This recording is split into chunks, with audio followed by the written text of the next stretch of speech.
আদিশক্তির এক বিশেষ রূপ। পদ্মের উপর অধিষ্ঠাত্রী দেবী পদ্মের মতোই রূপ যার। তিনি নিজেই মহাবিশ্ব। তিনি কেবল সম্পদের অধিষ্ঠাত্রী নন, বরং জীবনের ঐশ্বর্যের তান্ত্রিক রূপ। তিনি সাক্ষাৎ করুণা এবং অসীম সম্ভাবনার মূর্ত প্রতীক। তিনি দশম মহাবিদ্যা ভগবতী মা কমলাত্মিকা। জন্ম জন্মান্তরের দুঃখ, দারিদ্র্য, যন্ত্রণা সব মিটে যায় যদি মার স্বরূপ একবার দর্শন করা যায়। মা সাক্ষাৎ অন্নপূর্ণা। তিনি সন্তানের ঐশ্বর্য ও সমৃদ্ধির প্রতীক। তিনি দেবী লক্ষ্মীর তান্ত্রিক রূপ। স্বতন্ত্রতন্ত্রে দেবী কমলাকে শ্রীভুবনা ও মহালক্ষ্মী বলা হয়েছে। পুরাকালে ব্রহ্মার তপস্যায় সন্তুষ্ট হয়ে চৈত্র শুক্লা নবমীতে তারিণী দেবী আবির্ভূতা হন। এই দেবী সমুদ্র মন্থন থেকে উদ্ভূত হয়েছিলেন। ইনি বিষ্ণুর বক্ষস্থল স্থিতা পদ্মাসনা রমা।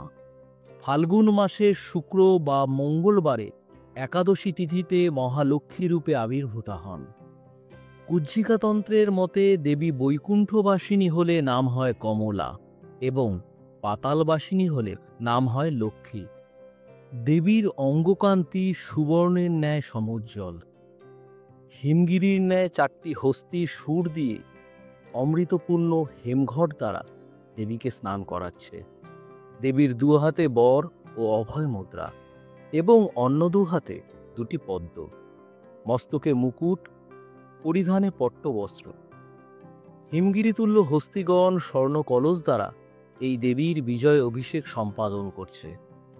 কিন্তু এ বিজয় মার ভক্তজনেরই বিজয় অভিষেক।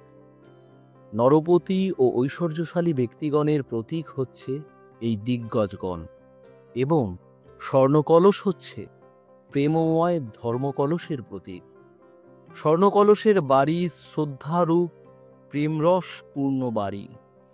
ওই জলে যেমন দেবীর স্নান হয়, তেমনি দেবীর ভক্তেরও স্নান হয়। এভাবেই দেবী ভক্তের রূপে রূপ মিলিয়ে থাকেন। দেবীর দুহাতে বর ও অভয় মুদ্রা ভক্তকে একদিকে যেমন ঈপ্সিত করে দেন, অপরদিকে ভক্তের বিপদ থেকে উদ্ধারের জন্য অভয় দেন তিনি। দেবীর দুহাতে দুটি পদ্মপুষ্প আছে। একটি হল কুবেরের নিধির প্রতীক, অপরটি লক্ষ্মীর লাঞ্ছন। লক্ষ্মীর ভৈরব নারায়ণ বা বিষ্ণুরূপ সদাশিব। নারায়ণের বর্ণনা তন্ত্রশাস্ত্রে এইরূপ: যিনি উদীয়মান শত শত সূর্যের ন্যায় তেজস্বী, উত্তপ্ত সোনার মতো যার দেহকান্তি, যার দুপাশে লক্ষ্মী ও ধরিত্রী দেবী আছেন, যিনি নানা রত্নালঙ্কারে বিভূষিত এবং পীত বসন পরিহিত, এইরূপ শঙ্খ, চক্র, গদা ও পদ্মাধারী বিষ্ণু। ভগবান বিষ্ণু অংশ যখনই অবতার রূপ গ্রহণ করেছেন, লক্ষ্মীও সঙ্গে সঙ্গে অবতীর্ণ হয়েছেন। রাঘবত্তে ভবৎ সীতা রুক্মিণী কৃষ্ণ জন্মানি, অন্যেষু চাবতারেষু বিষ্ণুরেবান পাইনি। অর্থাৎ রাম অবতারে লক্ষ্মী সীতা রূপে, কৃষ্ণ অবতারে লক্ষ্মী রুক্মিণী রূপে অবতীর্ণ হয়েছিলেন। অন্য অবতারেও তিনি বিষ্ণুর নিশ্চিত পত্নী রূপে অবতীর্ণ হয়েছিলেন। লক্ষ্মী পদ্মালয়া, লক্ষ্মী পদ্মহস্তা। লক্ষ্মী পদ্মের উপর বসেন, হাতে একটি পদ্মফুল নিয়ে। পদ্ম পঙ্কে জন্মালেও পঙ্কের প্রভাব থেকে পদ্মফুল সম্পূর্ণরূপে মুক্ত। পঙ্কের ছিটে ফোঁটাও পদ্মের গায়ে লেগে থাকে না। পদ্মফুলের আসন হস্তে পদ্মধারণের প্রতীক থেকে বোঝা যায় যারা সংসারে থেকেও বিষয়ে বাসনা শূন্য হতে পারেন, সংসার পঙ্ক যাদের মনে কোনো রকম রেখাপাত করতে পারে না, তারাই যা সুন্দর, যা কল্যাণময় এমন কাজ নিজ হাতে করেন। দেবীর নিম্ন দক্ষিণ হস্তে অভয় মুদ্রা এবং নিম্ন বাম হস্তে বর মুদ্রার তাৎপর্য হল তিনি ভক্তকে সকল আপদ ও বিপদ থেকে রক্ষা করেন এবং বাঞ্ছিত ফল ভক্তকে দেন। লক্ষ্মীর বাহন পেঁচা। পেঁচা দিনে দেখতে পায় না, কিন্তু রাতে দেখতে পায়। রাত্রে সে সকলের দৃষ্টি এড়িয়ে চলাফেরা করে।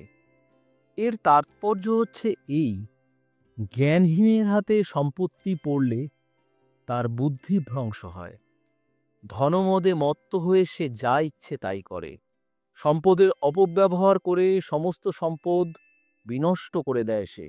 তারপর অপমানের জ্বালায় সমাজের সকলের সামনে বের হতে পারে না। লোকচক্ষুর অগোচরে কোনো রকম দৈনন্দিন ক্রিয়া নির্বাহ করে সে। দুটি করে হস্তি দেবীর দক্ষিণে ও বামে দাঁড়িয়ে 4টি স্বর্ণকলসে জল ভরে দেবীকে স্নান করাচ্ছে। এর তাৎপর্য এই যে, বুদ্ধিমান ব্যক্তি ঐশ্বর্য লাভ করে, লক্ষ্মী দেবীরই শ্রীচরণে সমর্পণ করে, অর্থাৎ শুভ কার্যেই ব্যয় করে। সকল শুভ কার্যই শ্রীরূপ। সুতরাং বুদ্ধিমান ব্যক্তির ধনভাণ্ডার কখনো শূন্য হয় না। ঠিক যেমন 4টি হাতির সুসুস্থিত স্বর্ণকলস কখনো জলশূন্য হয় না, লক্ষ্মী এইরূপ বুদ্ধিমান ব্যক্তির প্রতি সর্বদাই প্রসন্ন থাকেন।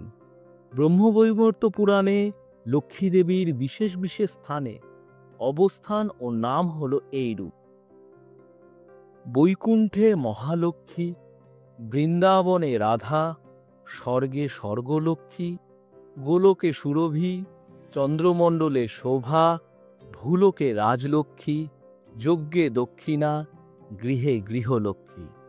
পরম কল্যাণময়ী মা ভগবতী কমলাত্মিকা কমলা সর্বদা নিবাস করেন স্বচ্ছ, পরিচ্ছন্ন ও আলোকোজ্জ্বল স্থানে। তিনি সমৃদ্ধির প্রতীক। তিনি দশম মহাবিদ্যা ভগবতী মা কমলাত্মিকা। বন্ধুরা, আজ এ পর্যন্তই। ধন্যবাদ।